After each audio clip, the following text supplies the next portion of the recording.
My phone rang at 7:30 in the morning on the 24th of February. The dialer was my American friend from my high school days in the US. He was the last person I expected to call, especially at 7:30 in the morning. I knew immediately that the war has actually broken out. The beginning of the war did not surprise me. In fact, it's long overdue. What surprised me was the fact that he knew nothing about the suffering that the Russian Ukrainians had endured over the past 8 years. Let me get something straight. NATO promised that they wouldn't move an inch to the east. That was a lie. And now we are surrounded by an aggressive military alliance. NATO gladly bombed Yugoslavia under the pretenses of potential genocide. Did they bomb just military installations? No. NATO destroyed schools, hospitals, bridges, cultural monuments, private businesses, and industrial plants. Did you forget about that? Did you forget about how NATO pumped money and weapons into Georgia right before Georgia bombarded Russian peacekeepers and civilians? Of course you did, because your media doesn't want you to know. Did you forget how yet another territory was ripped away from Serbia? Do you not remember Kosovo? Did you protest then? I bet you didn't, and I bet you didn't even care. Did you forget the invasion of Libya? If you're in Europe, you can't forget. Thousands of migrants are your daily reminder of what your governments did to that country. Did you protest the illegal invasion of Syria by Turkey and the US? I bet you didn't. Do you care about Saudi Arabia starving Yemen? I bet you don't. Do you care, or did you care, about the illegal invasion of Iraq and Afghanistan under false pretenses? What, they aren't people to you? Why haven't you been vocal against the murder of children and civilians at Iraqi and Afghani weddings by American bombardment? Ah, that's right. They're brown people. They're probably worth less to you.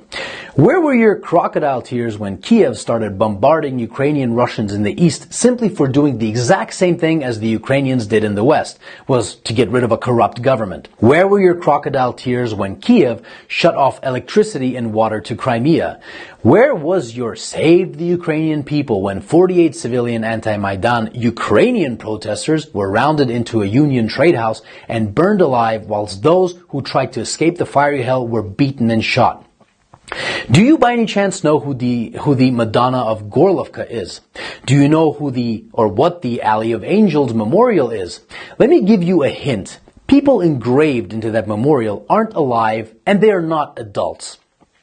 Did you shed even one digital virtue signaling tear when the children at the children's beach in Zagreb were purposefully bombed by the Ukrainian military using illegal cluster bombs? I bet you didn't. But that's okay. How would you? Your mainstream media keeps you in the dark. For 8 years, the US and its allies have been pumping billions of dollars worth of lethal weapons into Ukraine. For 8 years, the Ukrainians have been waging a war with their own people in the east. And for 7 years, Russia and the people of the Donetsk and Lugansk republics have been patiently waiting for Kiev to adhere to the Minsk agreements. Should Russia have waited maybe 20 more years? You know, the amount of years that the US spent killing Afghanis. So whilst leaders like Boris Johnson, Joe Biden, Emmanuel Macron, Olaf Scholz, and Ursula von der Leyen have been virtue signaling about the poor Ukrainians, they have been robbing the Ukrainians of their dignity, making their economy run on loans from the IMF, and basically robbing them of their future. And Russia is to blame when we were their primary trading partner? The West pushed Russia into a corner. Protect yourself from an increasingly hostile neighbor who wants to become part of a hostile military alliance called NATO and lose Nord Stream 2, for example. Or watch Russian Ukrainians get slaughtered by the thousands. The West wanted to fight this war with Russia until the very last Ukrainian. Remember Kosovo? Well, the Lugansk and Donetsk republics have every right to exist. Russia didn't set the precedent. Your leaders did when they recognized Kosovo. And final food for thought. Why was there no bombardment of innocent civilians in Crimea, even though it's closer to Kiev than Donetsk is? I'll give you a hint. The actual Russian military was there, protecting the people. Here's another. The Ukrainian army has been fighting this invisible Russian army for 8 years now in the east, according to your mainstream media. Why then did the Ukrainian army collapse within 24 hours when fighting the actual Russian military? And since it did, what do you think your tax dollars were doing in Ukraine? That's right. Your tax dollars were used by Ukrainians in the West to kill Ukrainians in the East, and you didn't give a flying fuck about it. So if you haven't been following this conflict from day one and now you put the blue and yellow flag on your photo, wipe away your crocodile tears, please, and find out why your governments have been supporting those who have made a Nazi criminal, Stepan Bandera, their national war hero.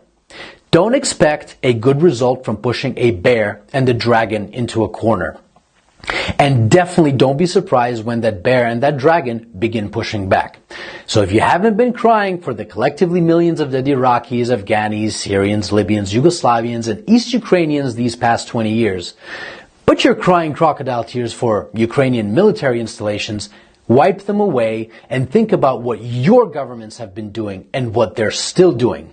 And I hope that this 8-year story of a war started by a criminal Ukrainian government against its own people can finally come to an end, and Ukrainians and Russians can finally live in peace.